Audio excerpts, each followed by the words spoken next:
Hi everyone, and thanks for joining me. Today we're going to be making this pocket placemat. This is a really versatile pattern and it's fun to make for all different occasions. You can make one for every day as we will in today's tutorial, or you can use some holiday fabrics, and I'll show you a picture of one I made for Halloween.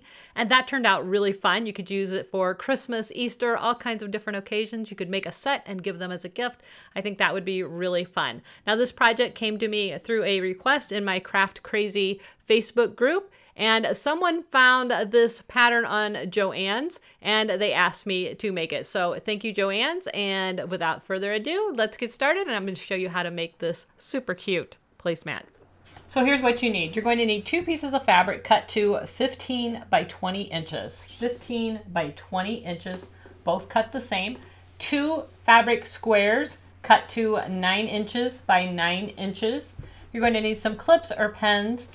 Something to push your corners out. I'm using a bone folder. You can use a corner pointer. You can use whatever you have, a chapstick, the end of a ballpoint pen with a cap on it, whatever. You're probably going to want some scissors, some clips, and you're going to want an embellishment for the pocket that's going to turn down, and you can put a little embellishment. I'm going to use a button. On the Halloween ones, I use some felt bats, so you can use whatever you like. You could use a bow, whatever works for your design, but I'm going to use this button. And you can see I'm going to do a little cheater method. Instead of sewing the button on, I'm actually going to glue it on, and I've just wrapped a little piece of twine on there just to add a little something fun to it. So the first thing we're going to do is apply fusible fleece to the back of your placemat front. So this is going to be the front of the placemat, the side with the pocket on it, and I have applied fusible fleece. Now if you're not familiar with fusible fleece, it has a bumpy side and a smooth side. You're going to put that bumpy side against the back side of your fabric and just iron that into place. And you want to make sure that you've got it ironed down pretty well. The next step is totally optional, but I think it adds a little bit of fun, and I'm just going to add a little bit of quilting on the top. Now, if you wanted to use regular batting instead of fusible fleece, you would need to quilt the top. But since you're using the fusible fleece, this is totally optional. So I'm just going to add a little bit of stitching to the front of my placemat. Now, if you want, you can get real precise and get your ruler out and make some grid lines to follow using an erasable fabric marker, or you could make some diagonal lines, crisscross lines, whatever you want. I think it's kind of fun just to do some willy-nilly stitching. And I'm going to put my machine on a straight stitch, and I'm going to increase the length to about a 5. And all I do is seriously just put some random stitching in here so you guys can watch.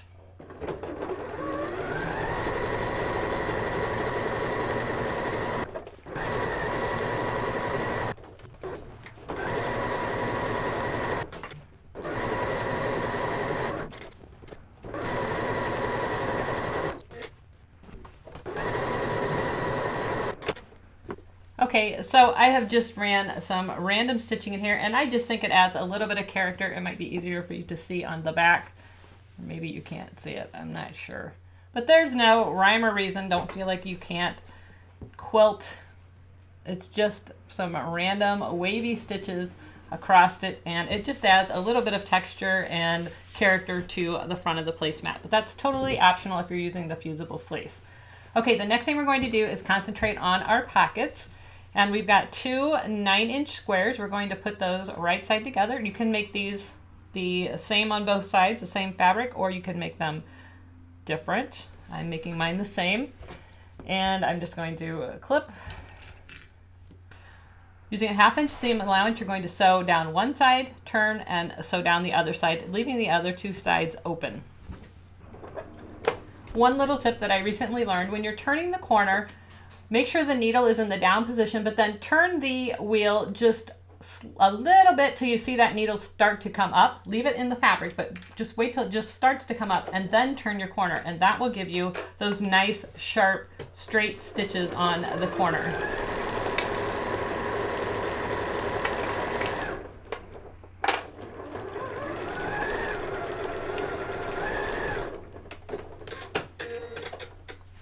Okay, so I have sewn this side and this side, and I used a 1/2 inch seam allowance. You can use whatever seam allowance you're comfortable with. I like to use the edge of my presser foot, but whatever you're comfortable with, just be consistent throughout your projects and make sure that you backstitch at the beginning and the end of your seams as always. Now we're just going to clip off that corner right like so, making sure we don't cut into our stitches. So I just cut off that corner where we sewed, and we're going to turn this right side out. And this is where you're going to want to use your bone folder or the end of a pen with a cap on it or whatever, and just make sure that corner is nice and sharp. Roll those seams out.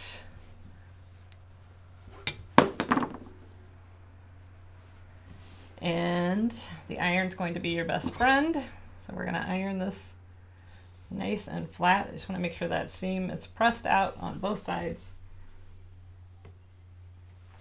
Got my ironing pad here. And I'm just going to give this a quick press. This is a Cricut Easy Press ironing mat. I really like having this close to me. It makes it easy, especially for videos, because I'm not where I usually am sewing. And again, just make sure that when you're pressing this seam that the seam is out and not folding in on itself. Just makes your finished project look a little bit nicer. All right, once you have this nice and pressed, make sure that corner is pushed out. If it's not pushed out all the way, you can use a straight pin and kind of pull it out. It's just going to make your finished project look a little bit more finished and sharp. So it pays to pay attention to the details. All right, now we've got that corner out. I'm going to press it one more time. There we go. All right, now you're going to top stitch along those 2 sewn edges, leaving your raw edges open. So we're just going to top stitch that side and that side.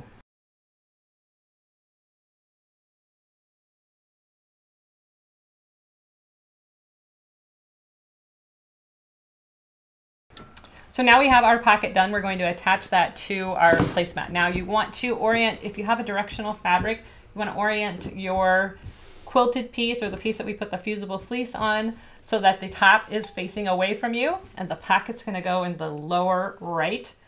Those seams that you sewed are going to go on the top and the middle. So the raw edges are going to face the raw edge of the main fabric piece and the raw bottom. So here's my raw edges that aren't sewn, and the pocket piece is facing towards the center. So we're just going to line that up in that corner. And again, you can clip this into place if you want. Use as many or as little clips or pens as you want or you feel comfortable with. Okay, so now you're going to put your sewing machine on the very longest stitch that it has, the very longest straight stitch, and you're just going to stitch these raw edges about an 1/8 inch seam allowance, as close to the edge as you can get, and this is just going to hold it in place.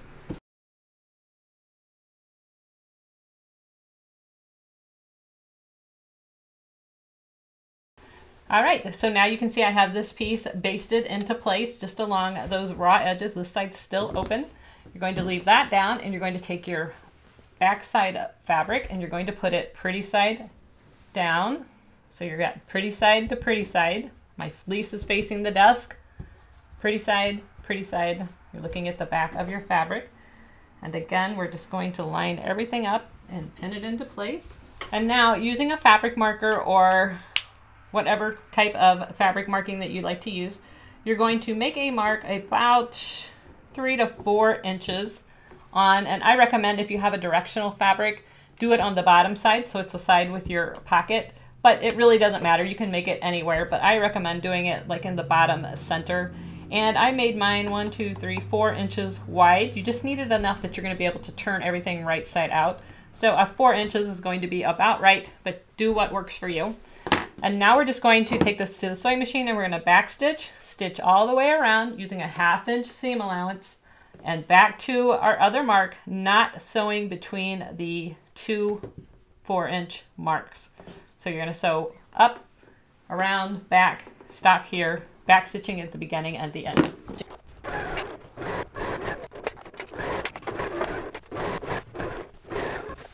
Okay, so I have sewn all the way around, leaving my opening right here in my lining. So the first thing we're going to do is, again, snip our corners, being careful not to cut into our seam. All 4 corners. All right, so we have clipped all of our corners, and now we're going to reach inside that opening that we left, and we are going to turn this right side out. All right, once you have it turned right side out, you want to reach inside that opening, and again, using your bone folder or whatever you use to turn your corners out, you want to make sure you get those nice and straight and crisp. Use my bone folder here.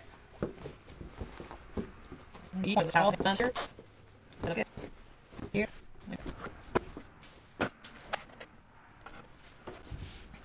Okay, so once you have that all turned right side out, you want to give it a good press. You're going to go to this opening you left, and you're going to help the fabric turn in on itself so that it matches the rest of the seam, and it should want to do it naturally. And then bring your iron in, bring your iron back in, and give it a nice press.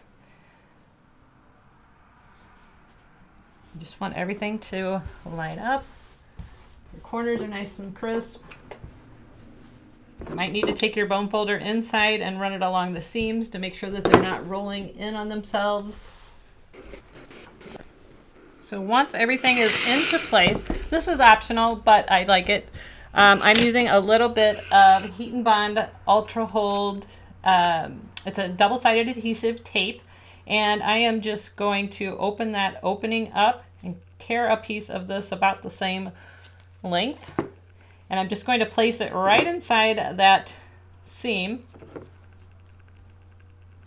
and that's going to hold it in place for me while we sew it closed. So you just put it inside, and then you apply a little bit of heat. Wait a few seconds, let it cool down a little bit, and then you just remove the adhesive tape. And you don't have to do this. You could also just use a glue stick or just pin it so it'll stay in place. But since we have the fusible fleece, it's just a little bit more bulk, and I just don't want anything to shift.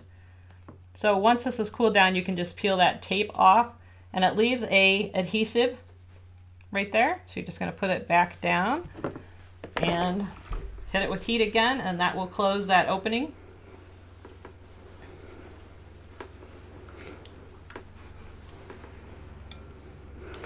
Now that opening is closed without any seam, and it's just going to hold it in place while we top stitch, which is going to give us a really nice finish. You could be finished now if you wanted. Keep in mind, Heat and Bond is not permanent if you're going to run it through the washer, so you do want to go ahead and sew it, top stitch it if you plan to wash this. Okay, so we are going to now top stitch all the way around the edge using whatever seam allowance you want. If you like a wider top stitch, that's totally fine. If you like a narrow one, that's fine too. Just go ahead and start it. I like to not start on the corner just so I can get a nice sharp corner when I am finished. So I'm going to start down about an inch or two from the corner and go ahead and do my top stitch. And I'm going to change this to 3.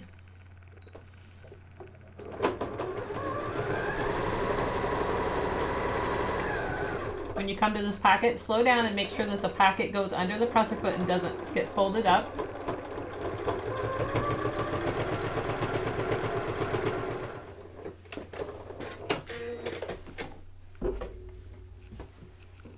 Alright, so now you're essentially almost finished. Cut off any loose threads.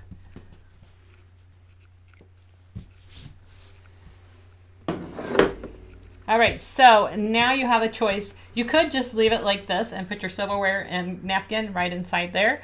Or if you want to do it like they did in the Joanne's tutorial, you're going to fold this down.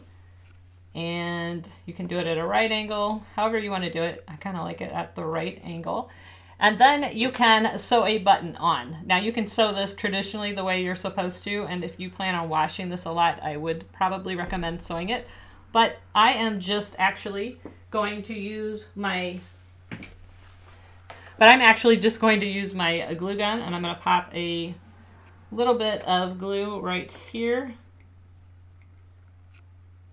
just to hold that in place. You could also use fabric tack. It would be awesome. And then I'm going to put a little glue on the back of my button, and nobody will ever know that that's not really sewed on there. And there you have it. That's your finished placemat. I think these are really cute. I think it would be fun to make one for various occasions, or make a set for various occasions and give them as a gift. This is a really cute way to decorate or just add a little flair to your table. And I hope you guys enjoyed this. Again, I did make the Halloween versions, and I'll show you those. This was the one we made in our live video. I made a little bit smaller of a pocket there. I think I prefer the larger, but I just used some felt bats instead of the button. And the back side looks like this. And then on this one, again, I used the bats and did just a little bit of quilting on it. And the back side looks like this. So I love that I can turn this over and use it for I can use this for Halloween and then turn it over and use this for fall or even into Christmas. You could also put iron on this or whatever you want. This one looks really cute turned over as well. You do have that button. Keep that in mind. If you want to use the back side, you might want to use a felt or some other type of embellishment on the front, but it's still perfectly fine. It's not that big, not that lumpy. So I hope you enjoyed this tutorial. I think it's a lot of fun and a really versatile and basic sewing pattern that you can change and make it all your own just by adding different fabrics and different embellishments. If you enjoyed the video, please like, subscribe, and share. Don't forget to click that bell notification so that you're notified every time there is a new video. As always, if you make this, I would love it if you tag me on social media, Instagram, any of my Facebook groups, my Facebook page. Wherever you see me, I would love to see your projects. It makes me so happy when I see you creating things that I have shown in my videos. Thanks so much for watching, and until next time, never stop making. See you guys. Bye-bye.